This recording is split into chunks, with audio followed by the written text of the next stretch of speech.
મિત્રો, નેપાળની જેમ હવે ભારતમાં પણ જેનઝીઓ રોડ ઉપર ઉતરી પડ્યા છે અને જેમ નેપાળના જેનઝીઓએ નેપાળનું સાંસદ ભવન સળગાવી નાખ્યું હતું, એમ લદ્દાખના જેનઝીઓએ ભાજપની ઓફિસ સળગાવી નાખી છે અને આ લદ્દાખના પ્રોટેસ્ટમાં 4 માણસોના મોત થઈ ગયા છે અને 17 કરતાં પણ વધારે લોકો ગંભીર રીતે ઘાયલ થઈ ગયા છે.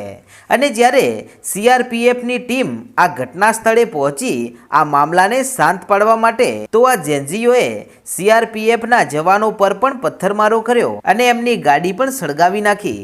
પરંતુ મિત્રો, નેપાળની જેમ આ લદ્દાખમાં કરપ્શન માટે આ પ્રોટેસ્ટ નથી થઈ રહ્યું, પરંતુ આ જેનઝીઓની 2 માંગો છે, જેમાં એમની પહેલી માંગ એવી છે કે લદ્દાખને પૂર્ણ રાજ્યનો દરજ્જો મળે, કેમ કે લદ્દાખમાં પણ ચૂંટણી થઈ શકે.